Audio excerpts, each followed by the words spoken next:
Well, I'm in favour of marriage equality. I agree with David that marriage is about something much deeper than simply civil equality. I agree with him about that. As any infertile couple can tell you, as any elderly couple can tell you, as any prisoner that marries somebody can tell you, marriage is not just about a biological fact, it's not just about procreation.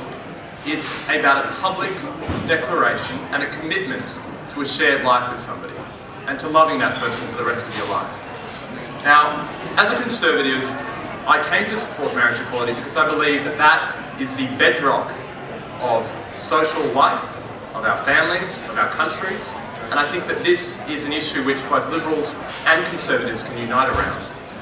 Here we have decent, hard-working, honest people that want to make a commitment to the rest of the world that they want to spend the rest of their lives together. Why we would want to stop them simply is beyond me.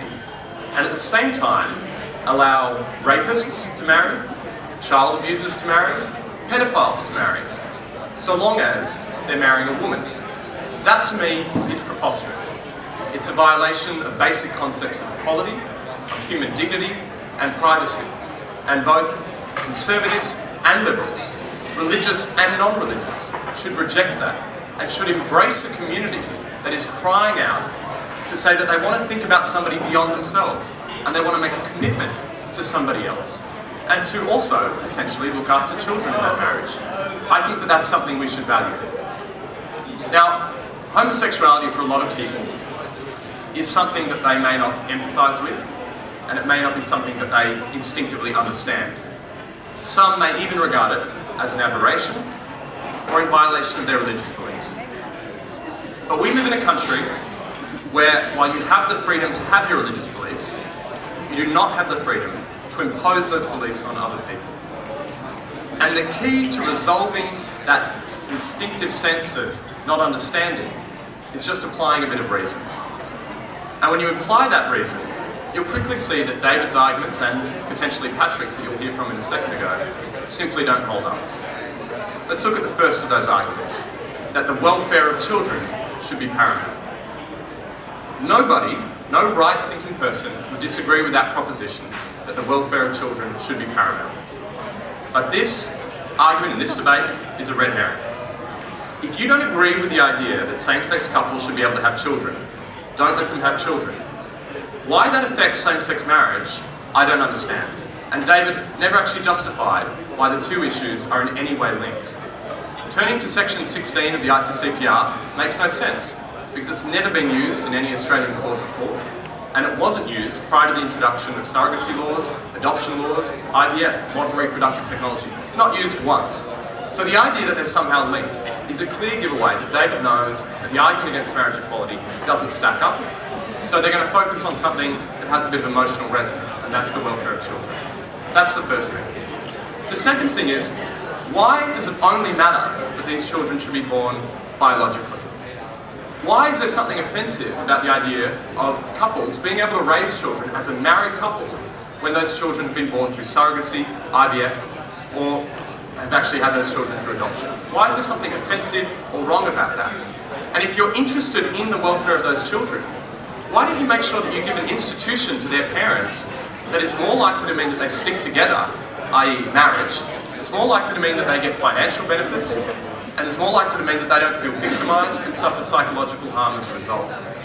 Why don't you provide an institution for those parents that means that those kids don't get bullied in the playground because other kids think that their parents are second-class citizens and aren't worthy of being parents? If you're really interested in the welfare of children, let their parents marry. And that's why the American Psychological Association has filed 11 amicus curiae briefs in favour of same-sex marriage and has resoundingly said, we support same-sex marriage. Now I'm sure that Father Frank Brennan is a very decent and intelligent man. I know he is, and I'm sure David is too. But I'm always going to go with the advice of the American Psychological Association when it comes to looking after the welfare of children. And I think anybody that cares for children should too. Secondly, as to whether or not marriage is not a social invention, it's something we find in nature. Well, that's just not true. Marriage is a social institution that has changed many times throughout its history. There have been cases of polygyny, There have been cases of polyandry, there have been cases of marriage being changed so that you couldn't marry girls as young as 12. As recently as 1907, you couldn't marry your dead brother's wife.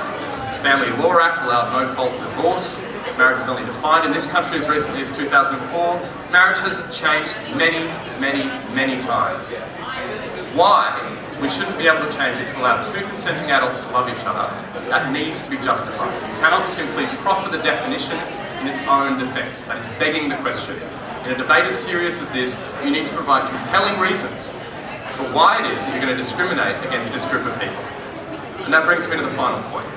David said that the discrimination is over. 2008 marked the end. We've changed 80 laws so that same-sex couples are not discriminated against. And I agree, that's a very good thing. But let me tell you, I was in a church just the other day at a wedding, and when the celebrant read out the words, marriage is the voluntary union of a man and woman, to the exclusion of all others, I saw heads around me drop. I saw people that I loved and my friends look ashamed. Discrimination is not over in this country. This is an important issue, and it's beyond mere symbolism. When gays and lesbians in this country have a suicide rate that is 15 times higher than the national average, we should be doing everything we can to root out discrimination like this. Civil unions, as we learned from the Supreme Court long ago, may be separate, but it's not equal. And we have to fight that as hard as we can. That's why, as both a conservative and as a person that simply believes that discrimination is wrong, I believe marriage equality is a must. Thank you.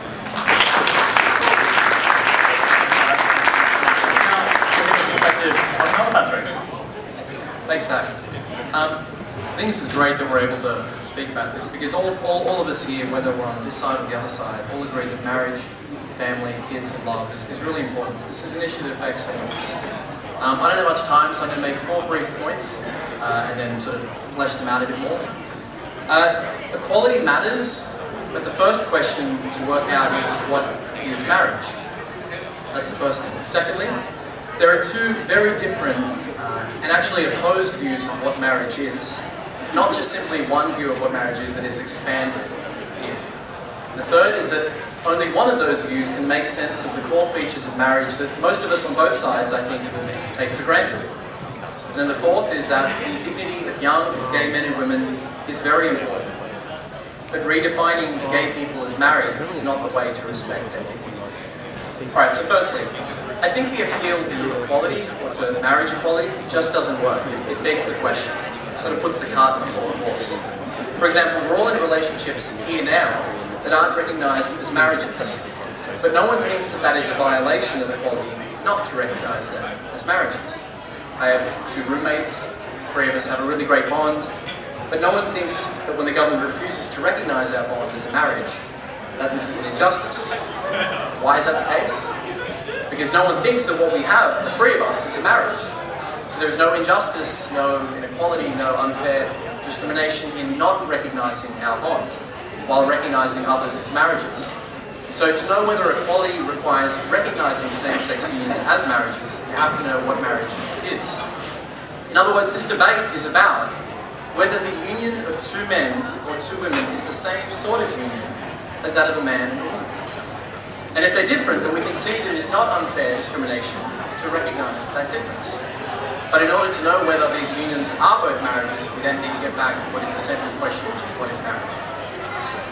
Okay, secondly, I'm going to say something a bit controversial now, but what we're very used to now calling the gay marriage debate is actually not fundamentally about homosexuality. It is about marriage. It is not about whom to let marry, but about what marriage is.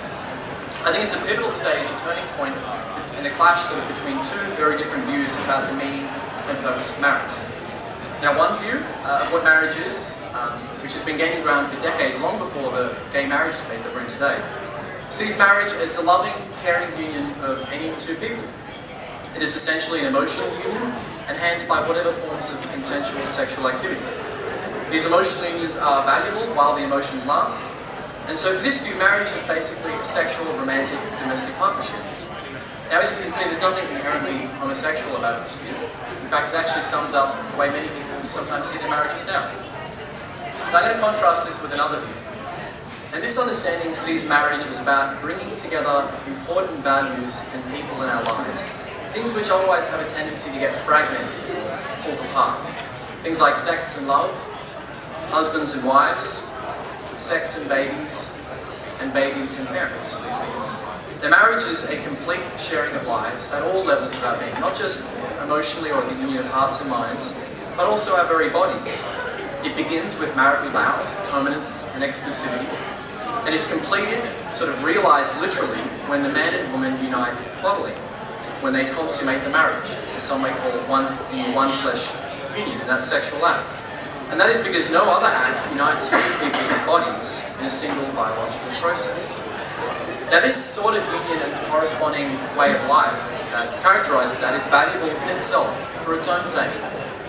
But it's also fulfilled, sort of enriched or deepened, precisely as the sort of union that it already is, by the conception and rearing of children.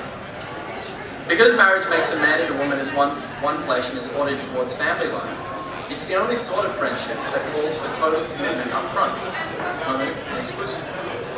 Now the connection to family life here is the hook that draws the state and the government into marriage.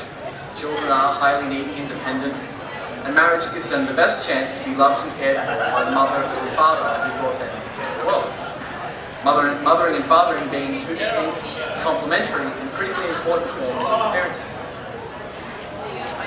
The first view, my third point now, the first view which sees marriage as an emotional union between two people cannot justify in principle or support in practice the marital norms of monogamy, exclusivity and permanence, or even explain why the state is in the marriage business in the first place. It also leaves no principled reason against polyamory or polygamous partnerships. I think only the second traditional view can justify the idea that marriage is inherently a sexual partnership as opposed to any just emotionally close partnership, even a platonic one between two sisters.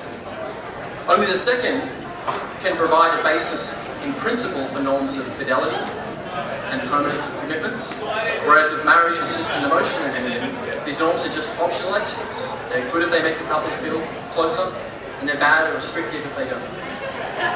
Now my fourth and final point. Now alright, some of you may say at the end of this, okay, well even if two men and two women can't get married, what else can they do? What young gay men and women need, like all people, is truly deep friendship and a supportive community. But by enshrining the emotional view of marriage, it's likely to further isolate and alienate some, both homosexuals and heterosexuals, by equating getting married with normality and the highest and best possible union, meaning that those that choose not to marry for whatever reason are abnormal, or feel like they're just missing out on the only really deep kind of friendship available. So calling people married will not address the real problems that gay people face in society. It will instead, I think, open up a nest of further problems. Further, we must do everything we can to fight bullying and all forms of unjust and unfair discrimination. And we should do everything we can to embrace, to bring together and graft people into our lives, our intimate friendships, our families and our communities, no matter what their feelings or attractions. Thank you.